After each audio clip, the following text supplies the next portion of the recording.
And good morning, good morning, good morning. Welcome to Chalk Talk. I am your host, Kim Davis. Today is Tuesday, April the 11th. So I hope that you all enjoyed a great Easter weekend if you celebrate so, or Resurrection Sunday, however you looked at it. And so welcome.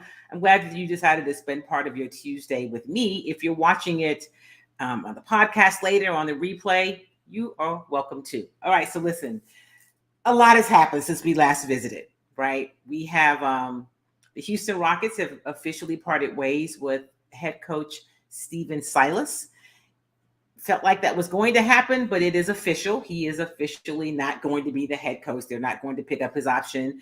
I'm going to talk about that a little bit. I'm going to let you hear from General Manager Rafel Stone, who met with the media on yesterday.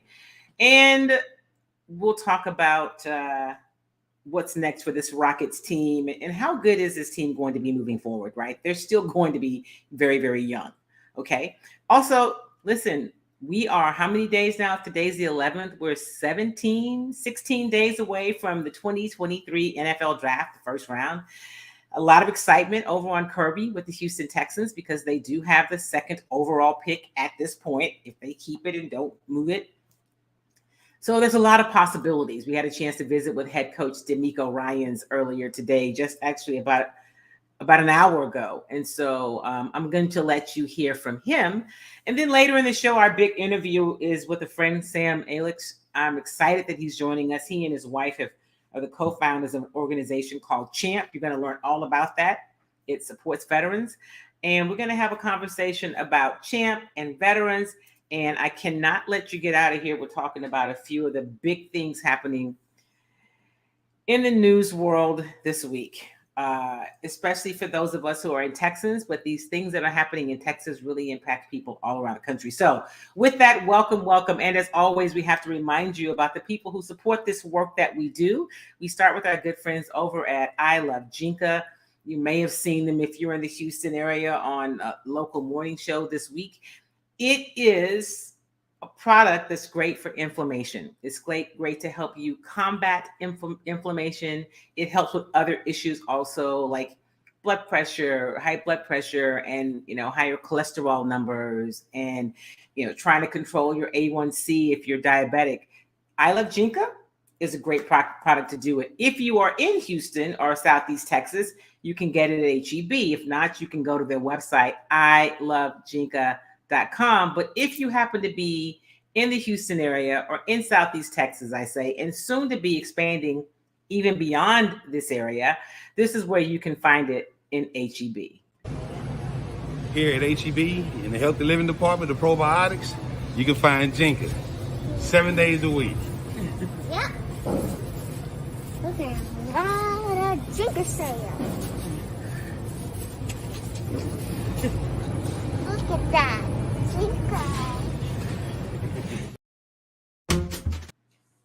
And of course, don't forget about Kimmy Treats. If you want some tasty but yet healthy snacks, and if vegan is your thing, we've got you covered. Kimmy Treats, our main treat is the vegan popcorn, right? It's Kimmy corn. If you're in Houston, you can go over to Sunshine's Vegetarian Deli near the medical center. You can get it in person, or you can get it online at kimmytreats.com. 3 flavors: vegan ghost pepper, vegan truffle, and vegan chili cheese.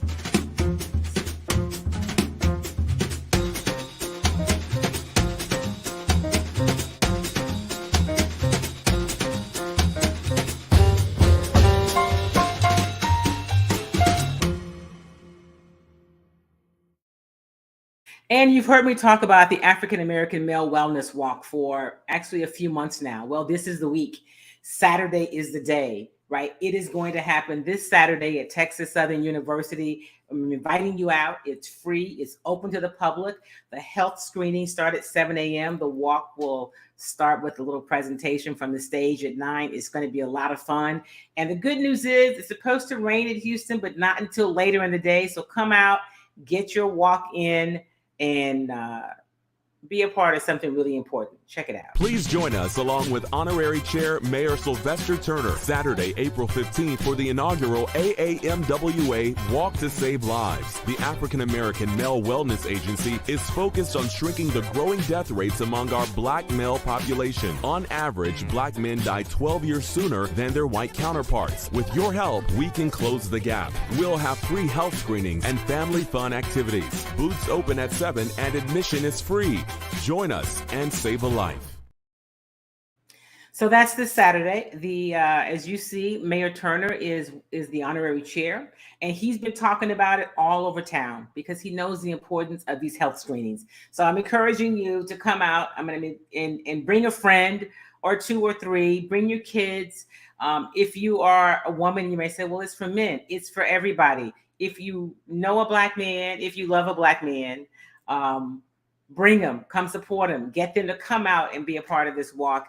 And most importantly, to get the health screenings because they are free and they're important. Prevention and early detection of an issue, if you have one, is the way that we can change those numbers, right? We can change those statistics. All right, I want to start today with talking about the Houston Rockets. So listen, I think we all know that the Rockets have struggled these past few years, and the record is not what anyone would have wanted, including Stephen Silas. You've heard me talk about how young they are, right? How young they've been these 3 years, and how that is it's a challenge to win with young players. I mean, it's a great culture. They've got great attitudes, but you need more than the youth also makes it difficult for them to get to the next level. So they're young. Well, now they are going to be making a coaching change, and I'm not surprised by it, but here's what I want to talk about first. I first want to talk about the timing of when the announcement became public. And let me start by saying that is not the Houston Rockets' fault, right? The Rockets did not release that they were not going to be picking up Stephen Silas's 4th year, his option year, as he was walking off the court for their final game of the season. The Rockets did not release that. But when it came out, it was just a bad look. And many people thought that, oh my gosh, the Rockets, that's awful.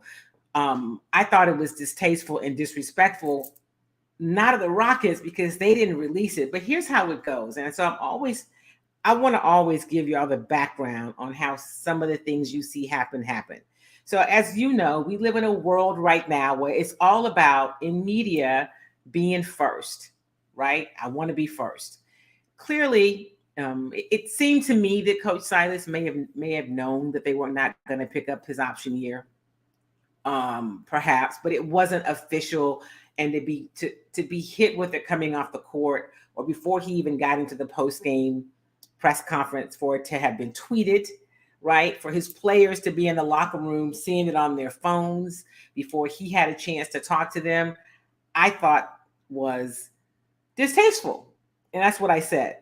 And it was released on a national level, right? There's 2 really big outlets when it comes to basketball in the NBA. There's ESPN with Woj, and then there's Shams with The Athletic, right? So they're always dueling. Nobody wants to get beat, right? So one drops a story and then the other drops their story. So I'm not saying that you should not report stories that you have.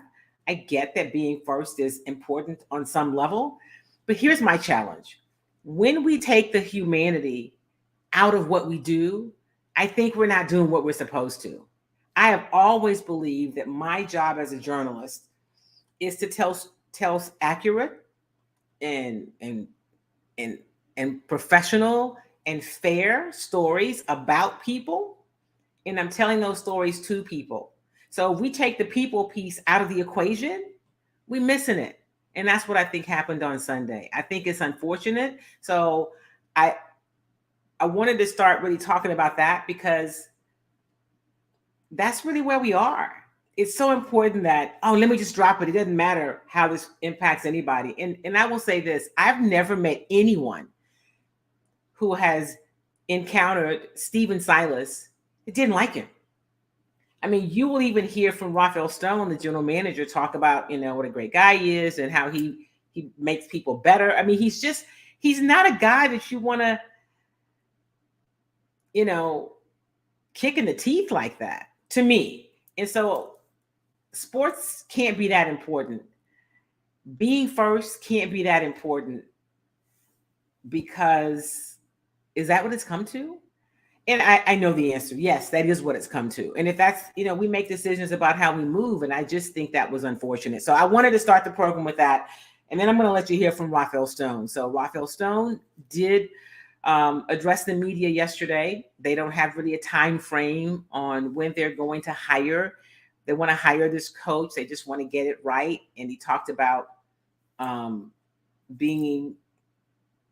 getting to the next phase, if you will, the next phase of they're in this next phase, and they need a different voice. So here is Rafel Stone. Here's one of the things when he was talking about Stephen Silas yesterday. I was deciding whether or not I was going to change your question into the answer I want. I will answer your question, at least the part, which is I think we thought it was time for a new voice, and it is absolutely nothing to do with Stephen, actually. Like, it's much more about, okay, we're kind of exiting one stage, entering another. What's the optimal way to go forward, and trying to optimize for that. Kind of going back and not answering your question, but using it as an opening to say something I want to say. Working with Stephen has been amazing, and he is as good a person as you could ever hope to work with. And I hope that the effect he's had on me as a coworker is one I have on other people. And I doubt I actually get there, but that's like a goal of mine. He's a really good person. We've been really lucky to have him for the last 3 years. So that's Rafel saying, one of the things that he said about Stephen Silas. And I don't think that was just something to say. I believe he believes that, because if you've dealt with Stephen Silas, you know that about him. Like, he's just a good person. And that's not to say like, that he's not a very good coach. No, you can be both. But the fact that who he is as a person, as a man, his character, I think is very important to know. Now, Rafel Stone also, he answered some questions about culture, because the Rockets have come under fire a little bit from national media about their culture. I think they got it wrong. I think because a lot of those people who've been writing those stories and spreading the narrative, I never see them in town. Like, they're not here. So not sure where they're getting it from, but it's not necessarily accurate. He talked about that a bit. And, one of the things I asked him was about this next phase. He mentioned being in the next phase now.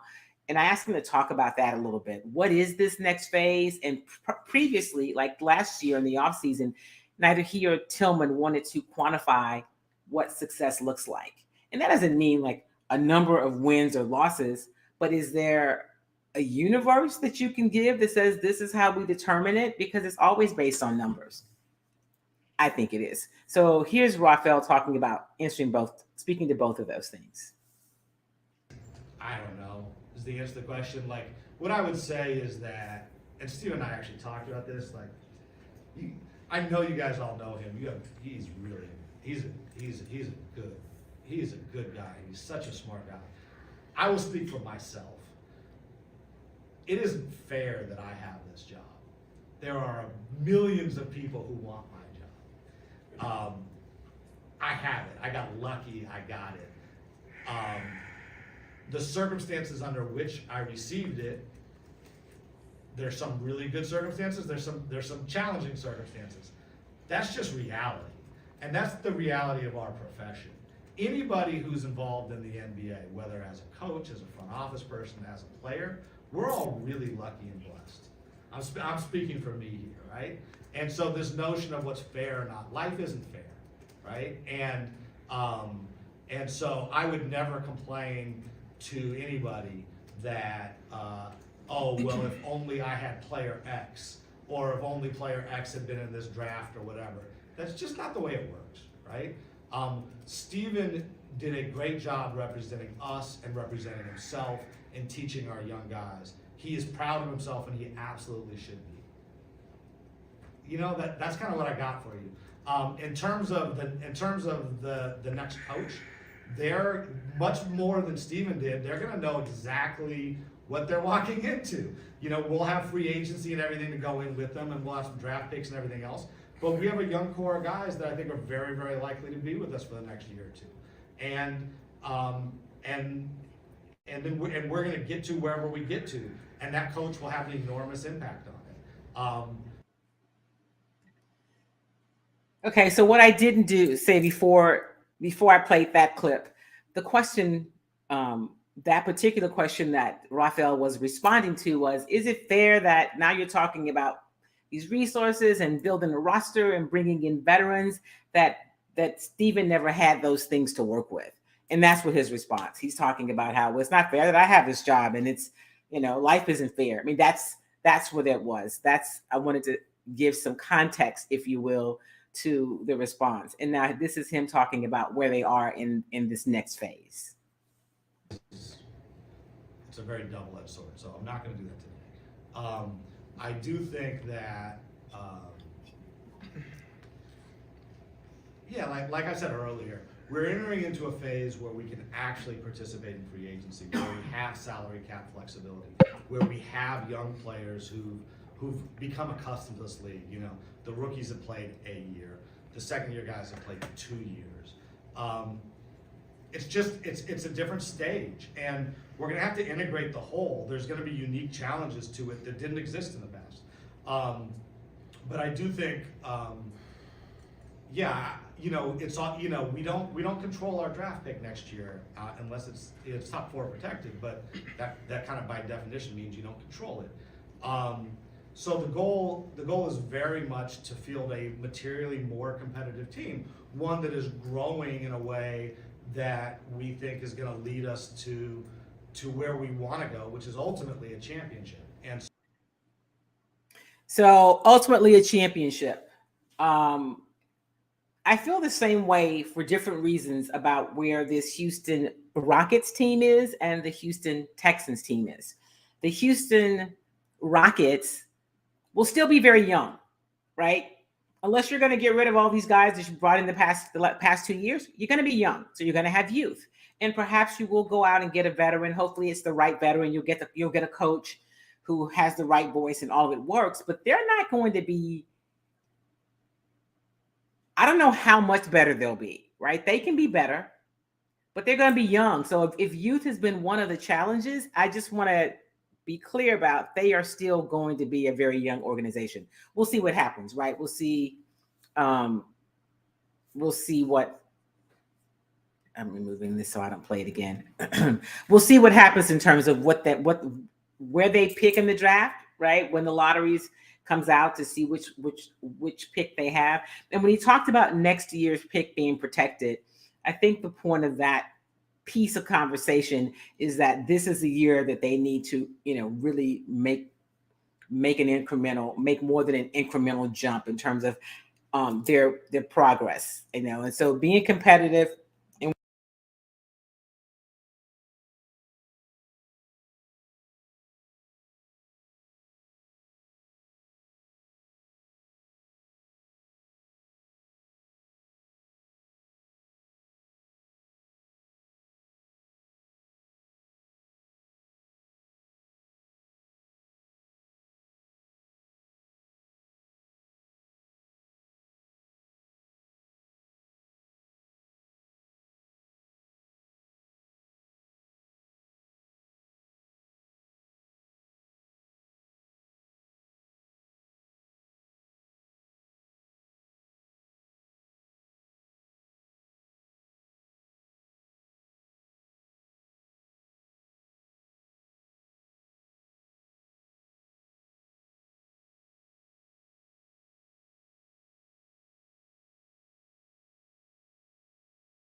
It's part of our process where we're trying to do as thorough an evaluation as possible with all these guys. So it's from the combine interviews to pro days to 30 visits. It's just one more chance for us to just get more detail on the guys, right? To figure out as much information as we can to make sure that we're adding the right guys to our team. So with the 30 visits, with not only with the quarterbacks, but with every position, guys, we may have a few more questions on. It's a time for us to get them in our building, a chance for our coaches to interact with these guys, meet with them, install offenses or defenses to see how sharp they are.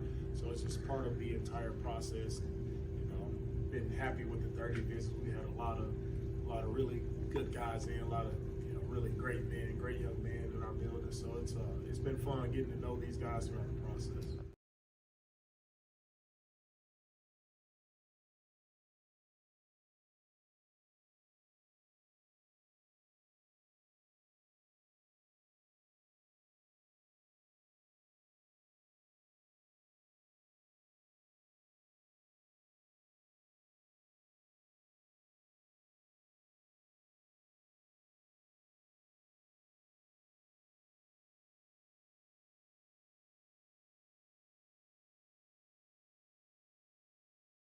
The quarterback position, it's all about the guy. Right? We talk about rookie quarterback, a veteran quarterback, and it doesn't matter. Like, what's the makeup of the guy, and is he worthy to start for your team? That's all that matters. It doesn't matter where the guy is in his career. Is he rookie? Is he third year, fourth year? Who's the best guy? Who's the right guy for our team? And we don't know that right now. We haven't lined up and went out and practiced football at all, so we'll figure that out when the time comes. We'll close it.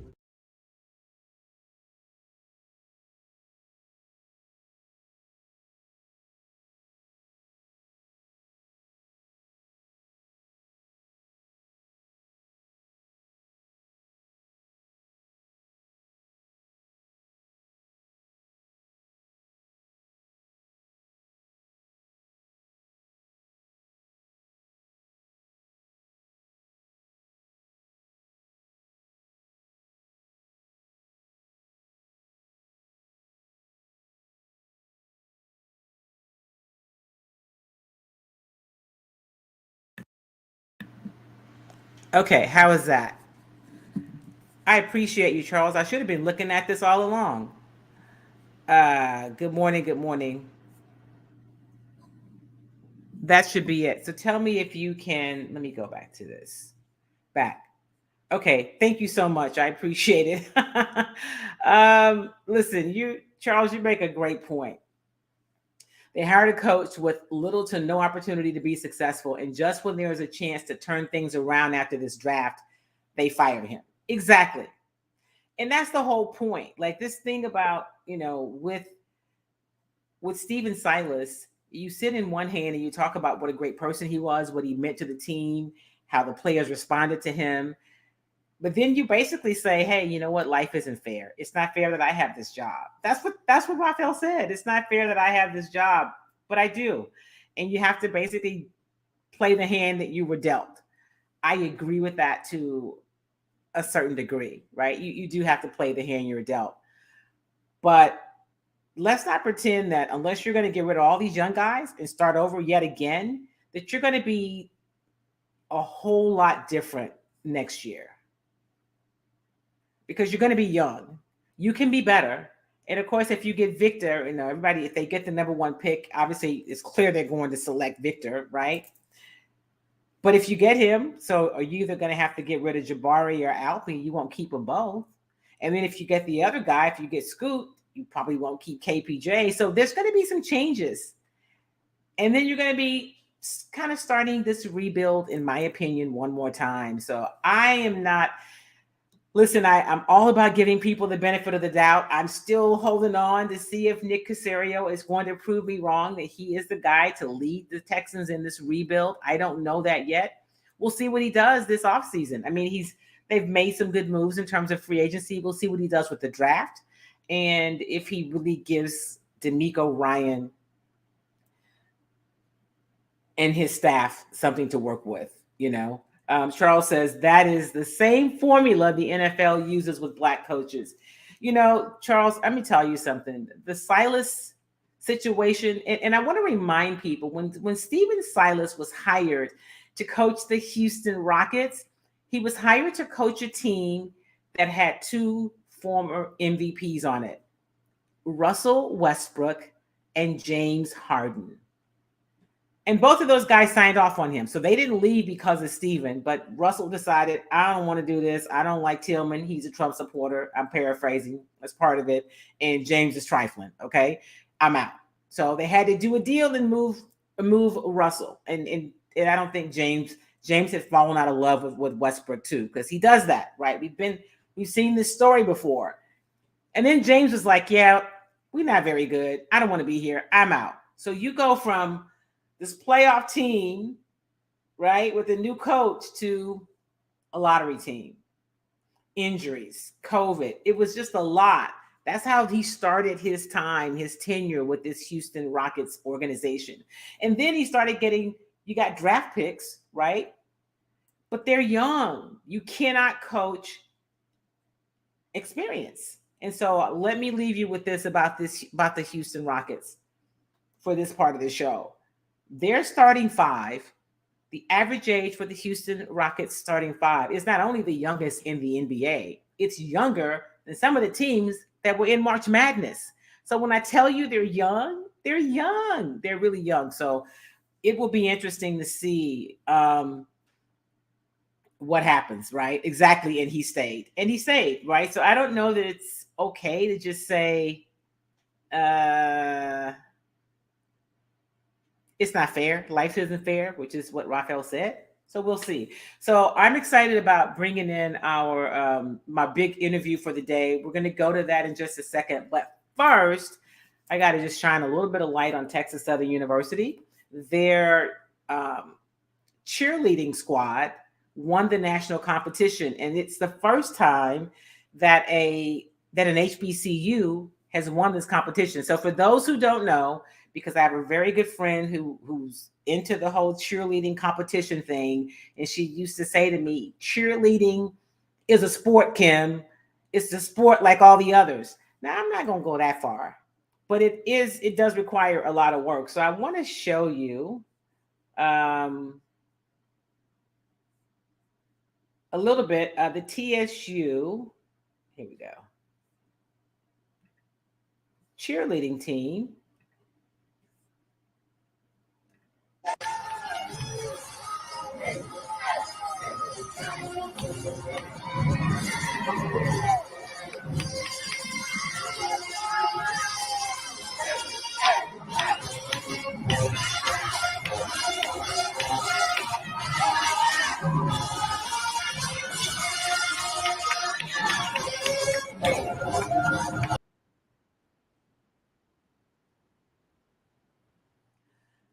All right, so that was TSU. I just wanted to share that a little bit. I'm not going to show you the whole routine, but congratulations to Texas Southern University competing on a national stage, and not just competing, but winning. And speaking of winning, the other thing we have to remember, I've been reminding you guys about, is the African American Male Wellness Walk that's coming up this weekend. I'm encouraging you to sign up for a passion team, bring some people out, walk. Let's get these health screenings. Let's find out what's going on with us. Let's support our Black men in their health journey. But understand this, the screenings are not just for Black men. This walk is focused on closing the health gap for African American men, but anybody that shows up can participate in these free screenings. The screenings start at 7 a.m.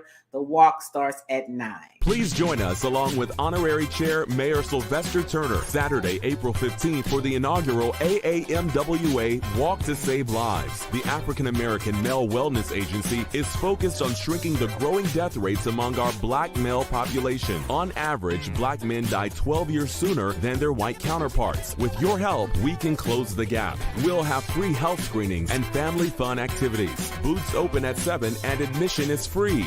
Join us and save a life.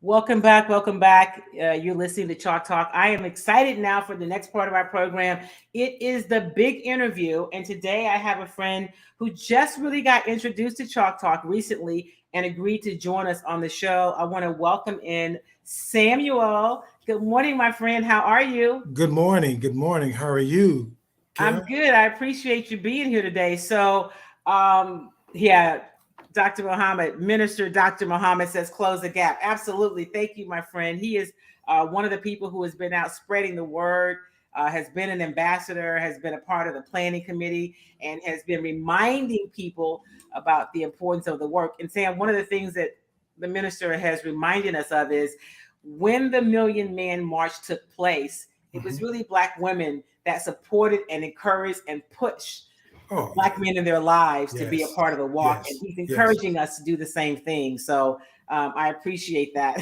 I Yes. appreciate that. Sam, welcome to Chalk Talk. And Thank I'm you not for going to having ask you about the Rockets or the Texans. I am going to ask you about something with the governor shortly. But I want to talk about an organization that you and your wife, Kayla, founded called CHAMP. You know, I want you to tell me about CHAMP and what made you start it. And before we go any further, you're a veteran, so I want to say thank you for your service. Thank you for the support, Kim. And thank you for acknowledging that. And thank you for all the folks out there that support veterans. Without you, we wouldn't be successful. I wouldn't be here. And we talked about the power of the women in our lives. And my recovery story post Iraq is a lot of that has to do with Kayla being a caregiver, practicing unconditional love, and helping me mend and become a better human being. So a shout out to all of our queens out there that are vital to not only the family, but to us as veterans as well. So tell me about the genesis of CHAMP. What made you start it? Was there a void that you saw? And where did you think that CHAMP could fit in? Oh, great question. When I separated from the military, that was my complete identity. I was actually known as Sergeant Alix as opposed to Sam. And so that transition was very difficult. You know, that was my identity, the uniform. And with the injuries coming back from Iraq, I was unable to continue my career. So I went into a tailspin. I was depressed. I was exhausted, lost. And I got help, mental health, through the VA system, through my wife, Kayla, who loves you as well. Her support got me in front of the professional doctors. And I remember seeing a sign at the VA that said, a strong person will ask for help. And that's all it took. I think that was the turning point where looking at asking for help, not as a weakness, but as a strength. Yeah. And so after several years of professional help, mental health, including my family, I said, I can't wear a uniform, but that doesn't mean I can't continue to serve.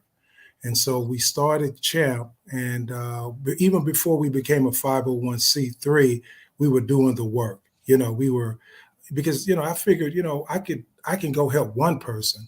And so over time, getting the paperwork done to become a 501c3, we haven't looked back. And so that it was my story and my family's story. And I knew that if I could do it, if I can get on a path of recovery, why not go back and help someone else on that same path? Well, you know what? Good for you for one, being open, right? Because you can have the support, but you got to be open to it. So Yeah. Kayla could have been all day long hitting you across the head saying, Yeah. Sam, we got to do this, but you were open to it. But Kayla's pretty convincing, so I'm sure that Yes. I think you all get along very well because of that. You're very strong, but also you're very caring. And that is what penetrates. Love, I believe, is the most powerful force in the universe.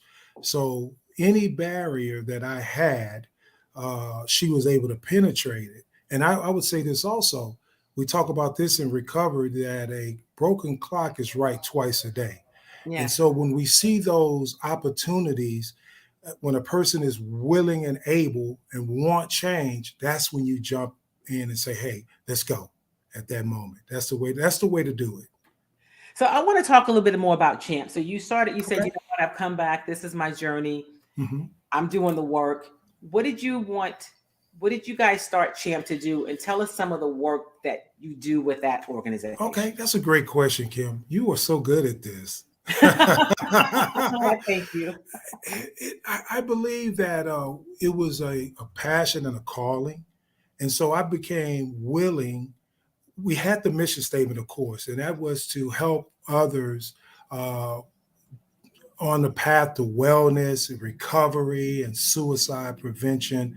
And so we had the wording down. We kind of had the big picture, but the minute things just came from a willingness to serve.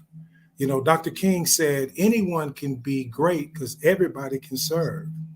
And so we believe that. We believe that the greatness isn't necessarily in one project, but it's in the fact that we're just willing to be open to impacting others. So with that kind of frame of mind, we started doing food bank because it was an opportunity. And so we started volunteering and getting other veterans to volunteer. And so the veteran community is interesting because I think we're driven not so much by like profit, but more about impact, purpose, something bigger than myself, ourselves, something that we can impact the community. And so when we started doing food bank, for instance, we've had up to 20 volunteers, and sometimes it's only 2 or 3 of us. And so that kind of is what led to the programming, the need that we saw in the community, because we don't believe that it's a one size fit all. There may be a need in, say, Memphis, Tennessee, unlike in Houston. So we have to be open to what are the needs in the community, and we're flexible like that.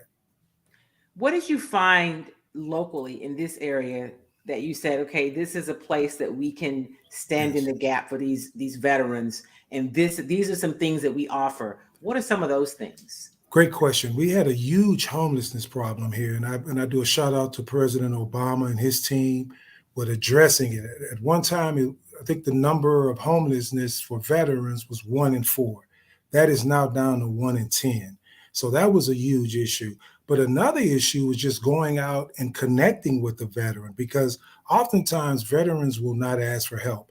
And that's where people like yourself, Kim, who just care about others, you may be the person that contacts the 988 number to say, hey, I saw a veteran that's homeless. I know someone who's struggling mentally, and reach out. Because oftentimes we as veterans we don't want to be a burden. I used to have a status in the military. Now I'm without a home. And so oftentimes it's others that will do the call. And so homelessness was one. Another one was just having someone to mentor you. It's called peer support, because in the military, everything is there. The meals are there, the housing's there. Of course, they do your wardrobe. But out in civilian life, you're on your own. And so we've kind of created that fellowship like we had in the military, where I am my brother's keeper, I am my sister's keeper. And so it was that kind of mentality here in the civilian side. And then we've been able to bring on great partners like Chalk Talk, that is giving us a platform to share, and groups like BATM, Bay Area Democrat Movement, who support our families during the Christmas time. And I even have a dentist that offers, Dr. Gordon, who offers free dental work to several of my veterans a year, because we know there's a link between heart health and dental health. Absolutely. And so it's that thing, seeing what the needs are locally and then being willing to step in the gap. So Sam, I had Minister Muhammad said, is there a website? Do you do fundraisers? How can people support this great work that you're doing? Thank you. You said he's a pastor. Is that Pastor Muhammad? Minister Muhammad. Minister Muhammad. Thank you. Yeah. Thank you, Minister Muhammad. March 45. Yes, man. Thank you, my Minister brother. Doctor. Yes. I think we're still in Ramadan at this time, right? Absolutely. Yeah. So happy Ramadan and peace be unto you, brother. And yes, we have a website. It's www.champ.vet. VET for veteran, champ, CHAMP.vet. And we're always looking for folks to volunteer and collaborate with us on different projects. We will be at the walk on Saturday. I talked to Miss Jocelyn, and we're going to make a donation to that effort as well, because preventative awesome. care is so important. Oh yeah, it's about giving back, and I really believe in this day and time, all hands on deck. They're different faiths, different genders, different ideologies. That's unacceptable. We have to work together. So I'm open. And so when you brought to my attention the walk, and I'm grateful for that, I knew we had to support that and be a part of it. So is it champ.vet.org or just Oh, champ.vet? no, that's it. www.champ. And then it's the last dot is vet.vet. Okay. So just champ.vet. Mm-hmm. Champ.vet. Yes. Awesome. Let me ask you a question, Sam. It's interesting as you talk about this, and I've had this thought about veterans as well. So I'm working on there's a documentary in my future. It's called When the Crowd Stops Cheering, right? Yes. And some of the things that you talk about, that's really why I want to do this documentary. And mine is focused on athletes. It's athletes, not the story of guy makes a lot of money and now he's broke. It's not that story. No. It's the story of person maybe make a lot of money, they retire, they're very young, they don't really know how to be. And it's the identity is wrapped up into this thing they've done for so long. So I have resources, right? But now I'm out here. And I think if we don't talk about these stories, we don't humanize those issues and make it easier for those people, those men, young men, and maybe in some cases women to get the help and support. That's the ones coming behind them can prepare in advance. And so when the crowd stops cheering is while I tell it through the lens of a sports world, it's relevant in everything. And especially in the military. I agree, because actually back when the Super Bowl was here a few years back, we were invited to sit on a NFL panel about concussion. So veterans and athletes share very common bonds, because our bodies are usually a wreck after the years, just wear and tear. We think of basketball not being a physical sport, but if you're running constantly on a court over years and then those big bodies banging into you, it takes a toll. And so, and then with the concussions, I suffered a concussion. And so we know that our athletes and military members both tend to have brain injuries. And so there's a lot of commonality there.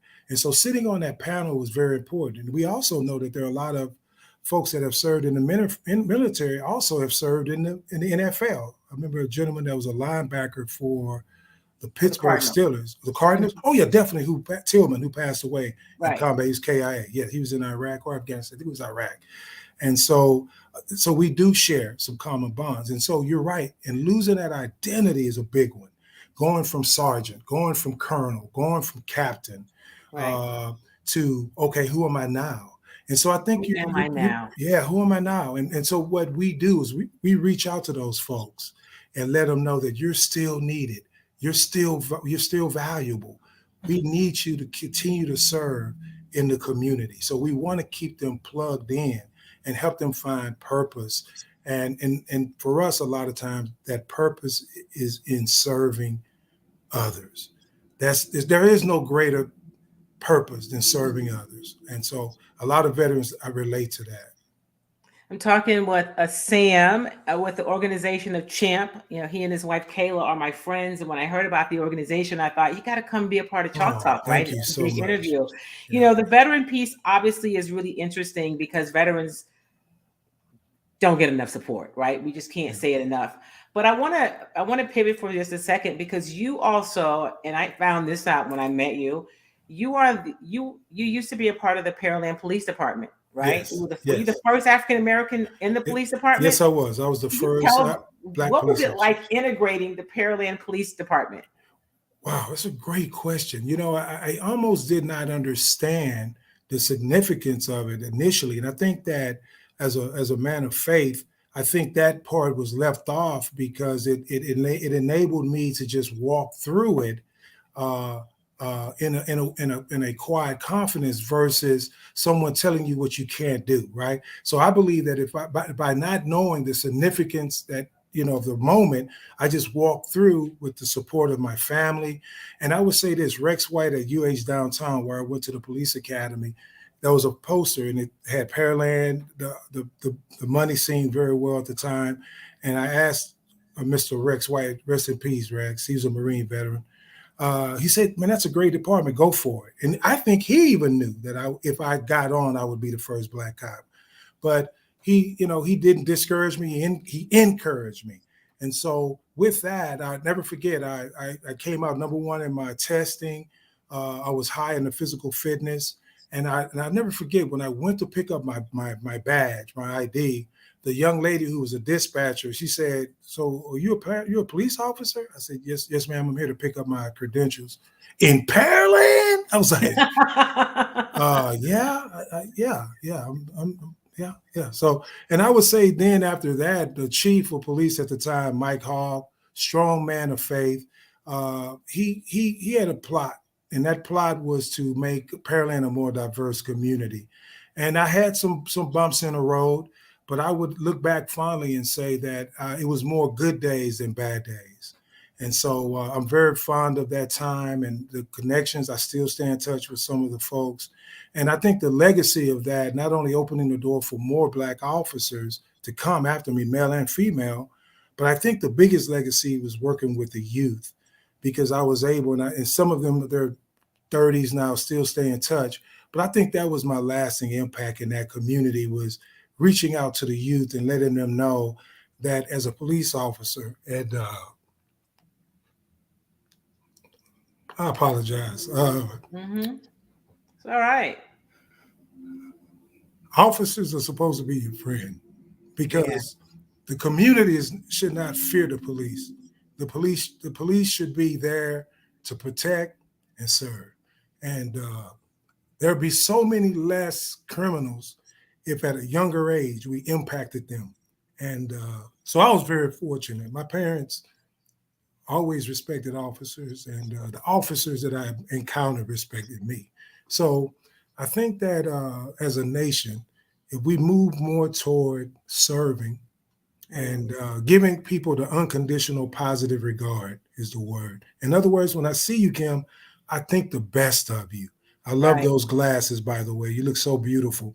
And so seeing the beauty and Minister Muhammad and seeing his heart, and and what I love about this thing that we practice, which is agape love, we look at the inside. The shell, come on, guys. We're still trying to measure people by their exterior. And so I think as we move forward as a nation, we need to engulf a different culture. And that culture is love. And I'm not just saying that love being passive. I'm talking about love being powerful, going out and supporting the walk, going out and helping kids, going out and being part of Minister Muhammad's work that he does in the community. It's not passive. I think people think that when people say love. No, love is impact. Love is work. Love is going in when people are running out. And so let's not confuse the two. So, but anyway, thank you for allowing me to share that about my work in Pearland back in the day. Sam, one of the things that we also worship together, look, St. John's downtown. One of the things that we talked about in our post church dining moment, I thought was really impactful when you said, you decided to retire so that you could really do the work to make a difference and not have to really ask anybody. That's my words. That's the Kim Davis spin on it. But I was like, that's so amazing. I mean, it's kind of how I got to do what I do. But when you just say, you know what, there's something that drives me, I want to do it. I don't want to have to ask for permission because I think it's necessary. And when I heard you say that, it really touched me. Yeah. Thank you, Kim. I would, I look at, even to this day, I'm looking at what I can pay off next. So that'll free up this, so we can do more ministry work. And so I really believe that the change that is coming will be men and women like ourselves who care for the community, in the vein of Malcolm X and Dr. King, who care more, and don't forget our sisters out there, Coretta and others, that have sacrificed their whole entire lives, Dr. Maya Angelou and others, who believe that collectively, that's where I want to plant my stake. Collectively, not at the end. If at the end of the day, the only thing that I can say I've done was be around famous people or fly to exotic places and drive exotic cars, but I didn't impact a child other than my own. Man, for me personally, speaking personally, I think that I've wasted something. And so for me, I want to impact, and mind-boggling to me, Kim, if you don't mind, if I say this, it's mind-boggling to me how when we hear of a need in the community, there aren't thousands of people going, how do we help with that? Whether it's in the East End, whether it's in native land, whether it's in my community, whether it's in my Asian brothers' community. I mean, it's mind-boggling because the military was easy. They're the enemy over there. They're bombing us. Right.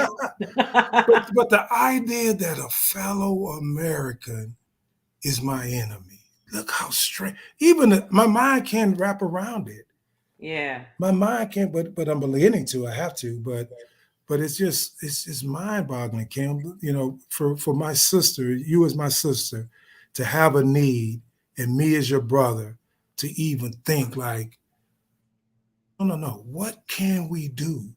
What can we do to impact? So, but I think that's being ushered in right now, Kim, that method, that philosophy. The organization is CHAMP. The website is www.champ.vet. We told people how they can help. So if a veteran needs something, do they just go to the website? And what if I'm a veteran or if I know someone who's a veteran, and what kinds of things should they look to CHAMP for? Oh, that's a great question. First of all, immediate rapport building, letting he or she know that, first of all, welcome home, and that we're here to be a resource for you. There's no judgment. There's no stigma. There's no shame, none of that.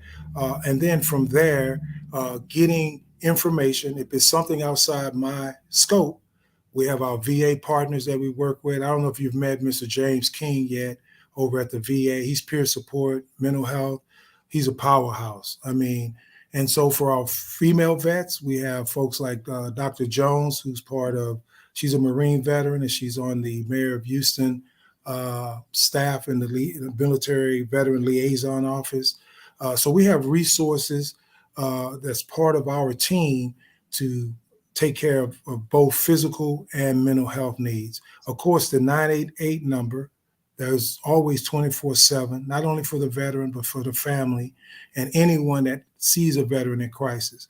We even have, if you see a homeless veteran, if you reach out to us or the 988 number, reach out to us, or you can email us as well. But they'll send out a team that will try to locate the veteran to see if they can get them in the program to transition toward finding a home or a place to stay.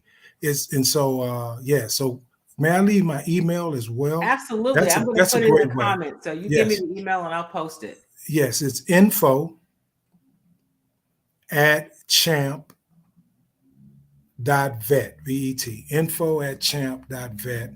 And that's the email. That's another way. And then, of course, 988 is a great way for acute issues that are going on.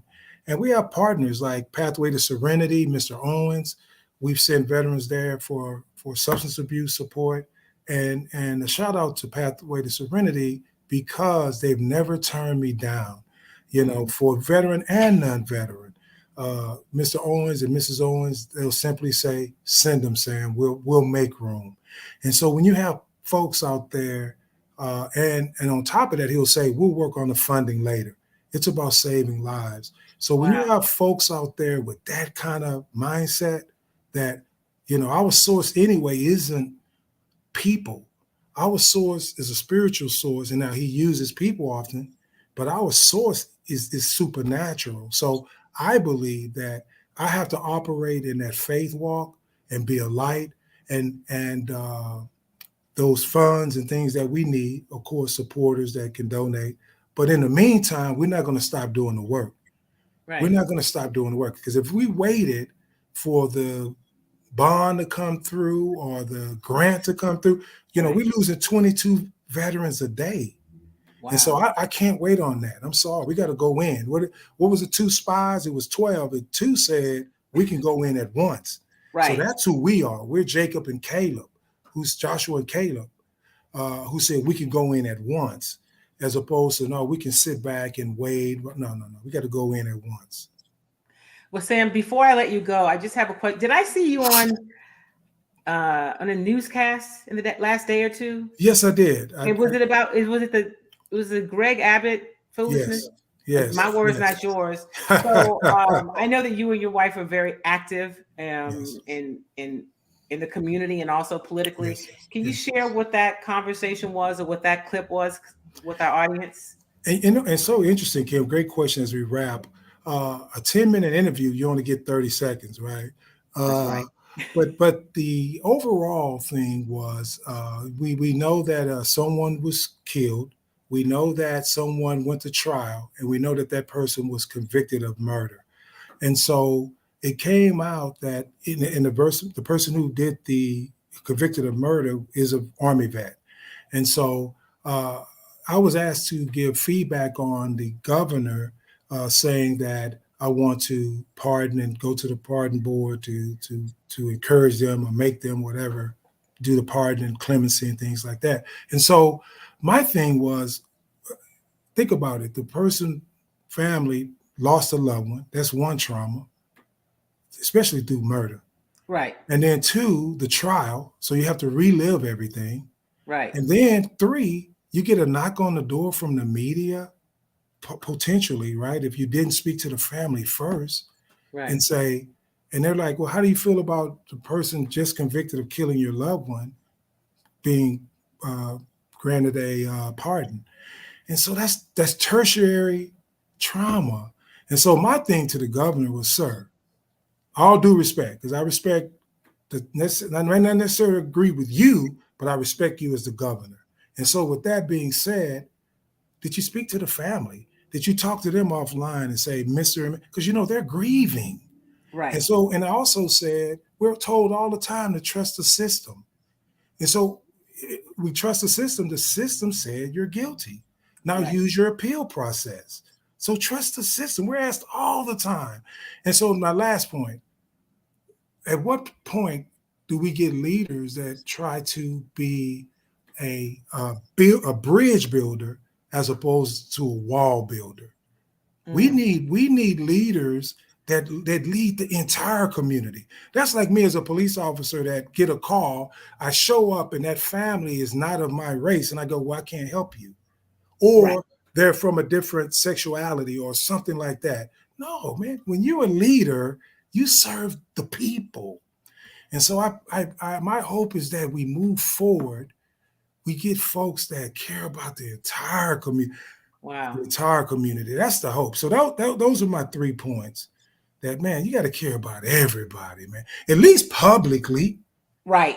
when and how about you trust the process, Governor? Wow. You're right. You're right. Yeah. Yeah. We tell people all the time, obey the traffic laws. That's why we don't drive 90 down the street, because we're supposed to trust the system that says it's 35 for a reason. So he was convicted for a reason, and now he has an appeal for a reason. But to jump the gun, I think it's just being divisive. It's just divisive. It's like, do people sit around, Kim, and go, okay, what can I do today to bring trauma to other people? You know what? I think that people don't realize, Sam, that it is trauma. Yeah. And it's perpetual trauma on top of trauma. And that's why we have this health gap, right? Which is about wellness, which is about mental health, financial health, physical health. Whole health. I'm so glad that you answered the call and agreed to be a part of the walk this weekend. So I appreciate you for doing that. And I look forward to seeing you not just on Sunday this week, but also on Saturday at the walk. Sadly, I have to walk. I'll be there. And thank you for encouraging us to do it too, Kim. I can't leave out the fact that you are a change agent. And because of, my respect for you, it was a no-brainer to learn more and get involved. Awesome. Sam, you'll have to come back. This has been a lot of fun, but great information. And so once you become a part of Chalk Talk, you can ask the minister, then you become one of my experts and you'll have to come back. So it'd be an honor to you.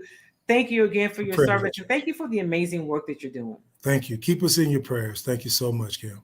Absolutely. All right. The organization is CHAMP. You can find out about it. It's champ.vet to get more information.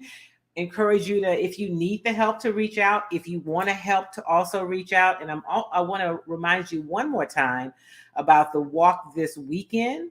And this is, look, I also have a legal expert on the show. Our lawyer, Charles Lamar Drayden, says a jury convicted him, and to suggest a pardon at this point by a former judge is interfering in the judicial process and harms the system. I just love the people who are part of Chalk Talk. That is, you're absolutely right, Charles. And I thank you for wrapping it up with some lawyer speak, like to put the law on it. It is interfering in the process, and that is not okay. Hey, listen, everybody, we are out of time for today. A couple of things. Remember, if you are not registered to vote, get registered, because if you get registered and you stay registered, you don't have to worry about whether you register when an election comes up. And while I never tell you who to vote for, I'm always going to encourage you to vote. Pay attention to who's representing you. Make sure that you know who they are. And just as importantly, they should know who you are. I'm sure that my senators, although I did not vote for them, probably know me by name, because I contact them and make my requests and my interest for my community and my family and myself known. That is what we have to do. That's the action we have to take to always be a part of community building. If you're not vaccinated, I'm going to encourage you to get vaccinated, right? Because COVID is still out there. It's rampant. Let's be healthy and safe for our families and our communities. And if you're in the Houston area, come join us Saturday morning at TSU at the walk. Join the mayor, join Sam, join Minister Muhammad. I'll be there. We hope to see you. It is free, open to the public, and get those health screenings. Listen, make it a great, great week. And remember, do something kind for yourself and do something kind for somebody else. Please join us along with Honorary Chair Mayor Sylvester Turner Saturday, April 15th for the inaugural AAMWA Walk to Save Lives. The African American Male Wellness Agency is focused on shrinking the growing death rates among our black male population. On average, black men die 12 years sooner than their white counterparts. With your help, we can close the gap. We'll have free health screenings and family fun activities. Booths open at 7 and admission is free. Join us and save a life.